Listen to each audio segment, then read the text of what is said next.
Okay, so I've hooped my stabiliser, my wash-away stabiliser, and now I'm going to stitch the placement line for our bag stiffener.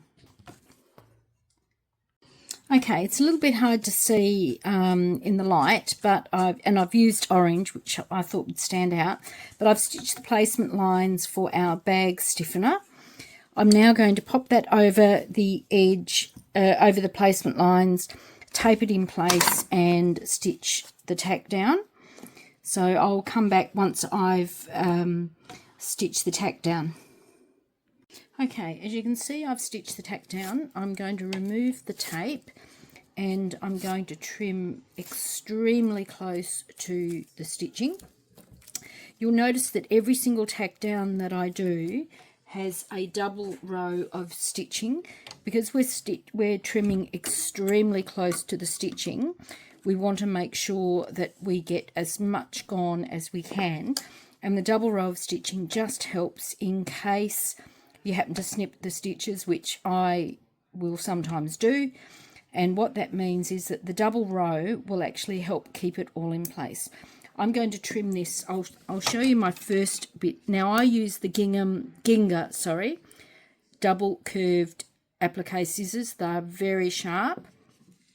I take it underneath and I'm just going to trim as close as possible to the stitching. Now I will hold, and you can see here I've snipped the stitches, but because we've got a double row, it's not going to come up undone easily. So I'm going to go and trim all of these around the edges, and then I'll come back and show you the next step. Okay, so you can see I've stitched the inner handle area. What we're going to do is we're going to cut out the center of that.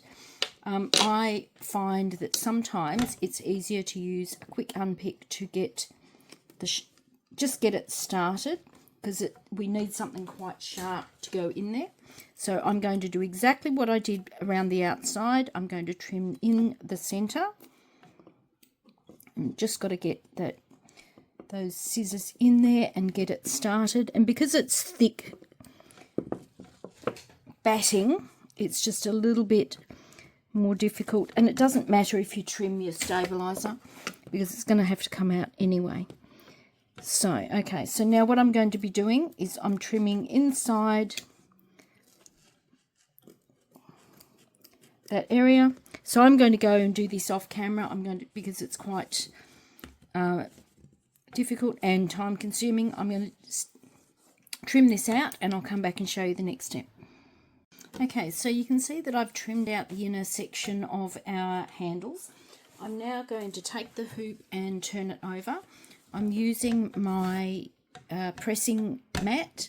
If you don't have one of these, I highly recommend you either buy or make one yourself. I've made this.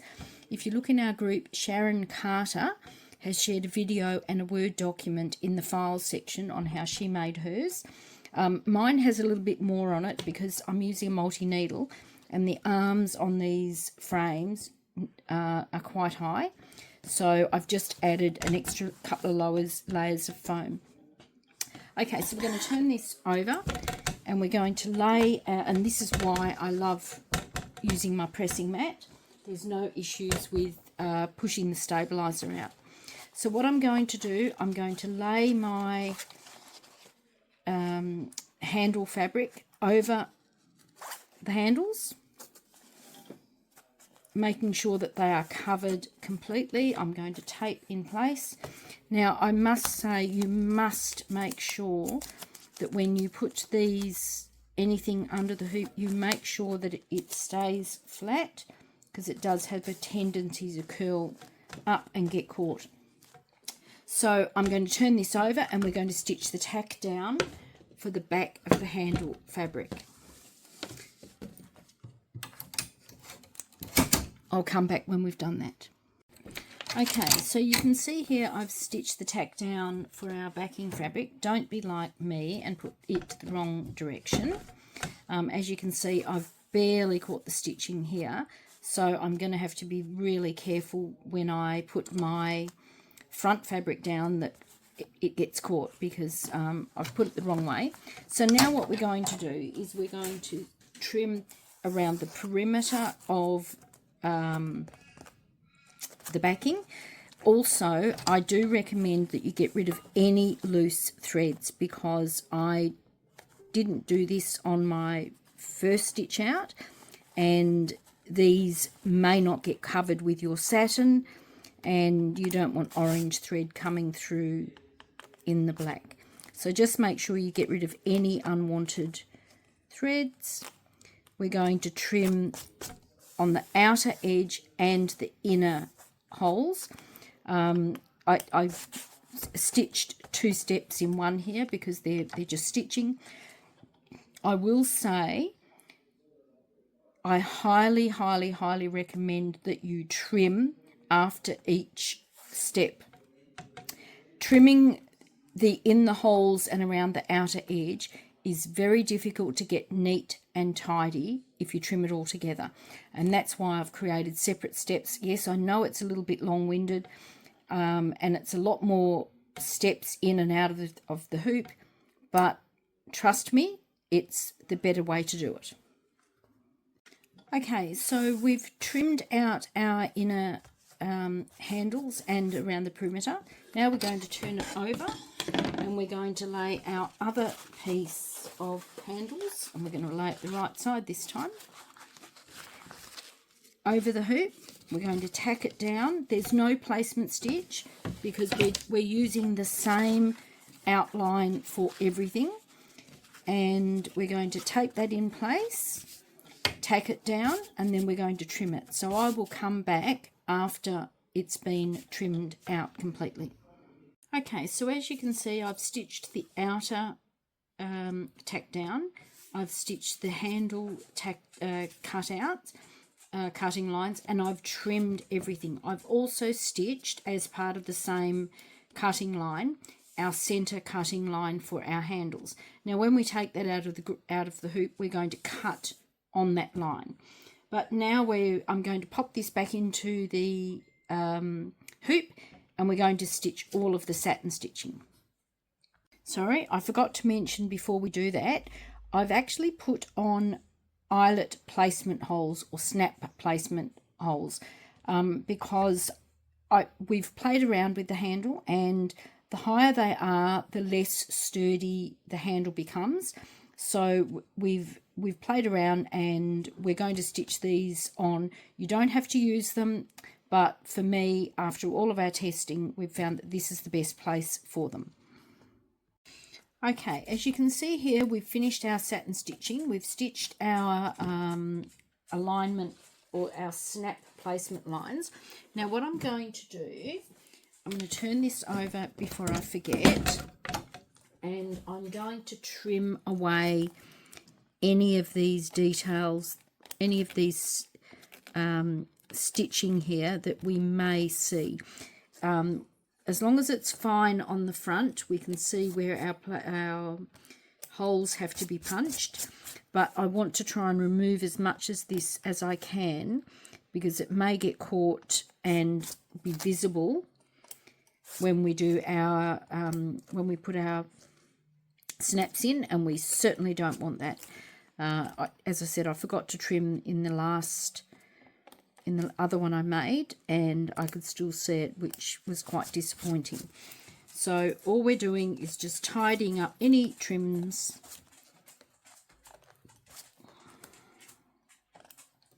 Now we're going to take it out of the hoop.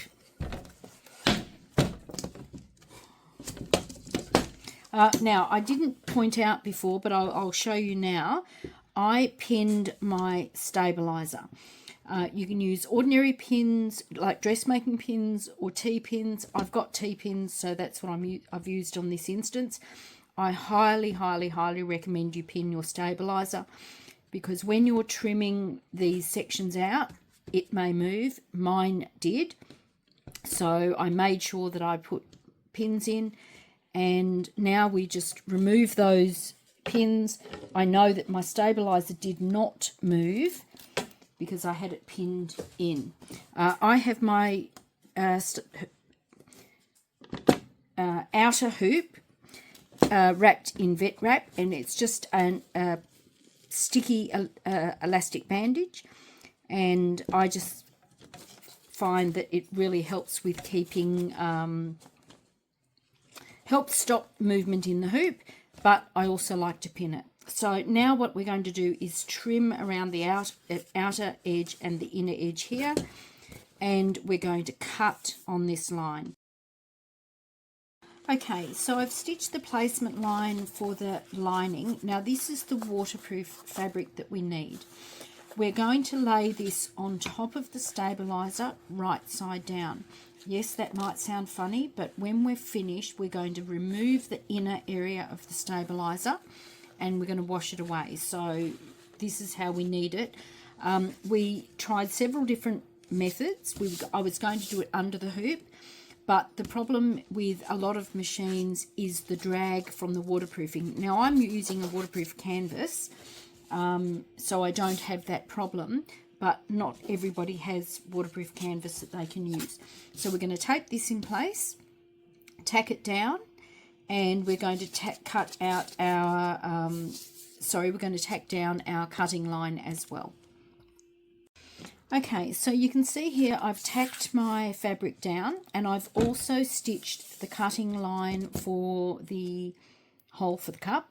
And now what I'm going to do, remove my tape, trim around the outside the same as we did with the handles, and I'm going to trim inside the circle, and I will come back once we've finished that. Okay, as you can see, I've trimmed around the outside and I've trimmed my inner circle. We're now going to lay our fleece or wadding over the entire, making sure that all of our stitches are covered, because we're going to tack this down and we're going to then trim. So in the next step, I'm going to tack it down and and stitch the cutting line for the center. As I've previously explained, the reason we're doing this in layers is it is much easier to cut in separate layers rather than the bulk, and it's easier on your hands as well. So I'm going to go and tack this down and the cutting stitch, and I will be back after I have cut out my circle. Okay, as you can see, I've trimmed around the perimeter and I've trimmed my inner circle. Now what we're going to do is we're going to stitch the alignment lines for placing our handles. So I'm going to stitch those, and then I'm going to come back and show you how I suggest we lay the handles over our hoop. Okay, so we've stitched the alignment lines both on top and bottom of the hoop. We're now going to put on our first handle. Now, I highly recommend that you have some decent tape to, just hang on a second. Okay, so as you can see, I've stitched the placement lines for our handles. Now, we're going to do the handles one at a time, not in the same stitching. And I recommend that you get some decent tape to hold it in place, because we do not want these moving. We've got a little bit of wiggle room, but we need to make sure it's going to be in place. I've got some tape already torn off. So what we're going to do is take one handle and we're going to align the corners so that they are level with the top of the little L on the placement line. And you're also going to make sure that these stitches here, the tack down stitches, line up. If you do that, it should not move, but we need to make sure that they're aligned perfectly, I suppose. So this is where we make sure that everything is taped down in place so that it does not move. We're going to be stitching further up here, so we can tape the bottom, and we can also tape across the top, because we need to have this nice and aligned here. And you can see here my stitches are perfectly aligned on the placement lines horizontally and vertically on the tack down. Now I'm just going to tack that down, a little bit more tape here, because it's not taped down to the stabilizer. I just don't want it to move.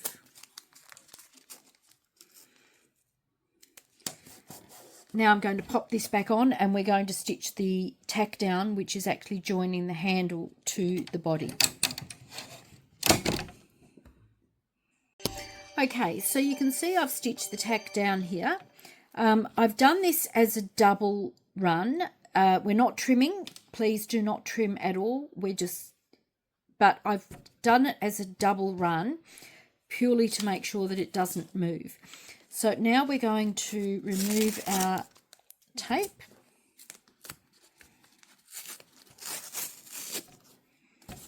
And we're going to repeat for the other handle. I'm not going to do this on the video because we've done exactly the same as we've done here. I'm going to come back once I've joined the second handle down this end of the hoop. Okay, so you can see here that I've attached both of my handles. We're now going to lay our front fabric over the the stitching lines that we've already done, which is our backing or lining fabric and our fleece, and ensure that the either end is covering this tack down here from our handles well enough. So I'm going to pop that down, tape it in place, and then I'm going to go and stitch the tack down for the front and the whole cutting line, and then I will come back. Okay, we're on the downhill run. So we're going to trim around the outside of our top fabric, going to trim around the inner circle, and then we've only got one more step to do, and that's the satin. So I'm going to trim this down. I'm going to come back and show you once it's trimmed. Okay, so we've stitched our I've stitched and trimmed out my outer area. I've also trimmed the inner circle.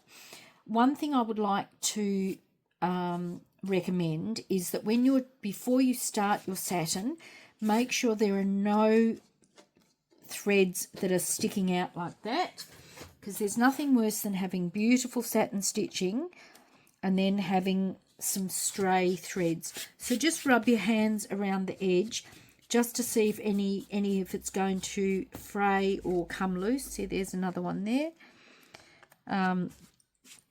We just want to make sure that it's as nice and clean as we can before we start stitching. So once we've done our satin stitching, which is going to stitch the perimeter of our front fabric, it's going to stitch the satin stitch in the circle. Once we've done all of that, we'll be finished stitching. Then we're going to take the design from the hoop. We're going to remove our stabilizer, ready to put our snaps in, and then we can wash away our stabilizer and it'll be finished. Okay, finally got sorted. Okay, so I've taken my outer hoop off. I'm going to remove my T-pins, and we're going to take this out of the hoop. Now we're going to trim away our stabilizer. So some of the orange stitching that now I do recommend that if you can and you're comfortable with it, do your placements and tack downs and cutting stitches in the colour that you're going to be using. I did orange purely for the instructional photos and videos. If I was to do this for myself, I'd be using the same colours because I just don't like all of the extra colours that it's got. So very quickly, what we're going to do now is we're going to remove our stabilizer, getting rid of it as close as we can without trimming the stitches. We're going to wash the rest of this away with warm water and a cotton bud. So we're just getting rid of what we can. The less we have here, the less it's going to take to get rid of it. So I'm just going to come around here. Now, as I said, these are very sharp scissors, which is why I'm able to glide around. I haven't tried it with other scissors. So we want to try and get rid of as much as we can beforehand, because it's just less that we've got to get rid of with the water and the cotton buds. So now I'm going to remove the stabilizer from the back. I'm just going to use my large scissors to get across there. And we don't want to snip any stitches, especially, you know, how far we've got into the project. I'm just going to slide my scissors down.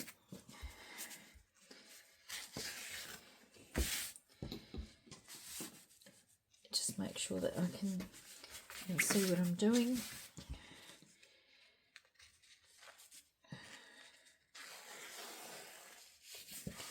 Pulling while you're snipping helps you can get close, nice and close. Okay, so we're pretty much there now. Oh no, we've got to do the center. Just quickly do that. I've just got to be mindful of the time, because 5 minutes is my absolute limit for uploading. So I try and do small little videos, that way I don't have to do too much editing, because I'm not a photo editor. So I'm just snipping around here. Okay, so what we would do now is we're pretty much finished. We've got to remove our stabilizer, and we have to put our snaps on. Now I'm using magnetic snaps for my rivet press because I've got them, and why not? So what we would do is we would punch the holes, we would put our, on the inside, we would put both males on one side, both females on the other side, and then we will use we will use a little bowl of water and use a cotton tip or a cotton bud to get rid of the excess. I do recommend using warm water. Warm water works much better than cold water. Not too hot, but, you know, warm.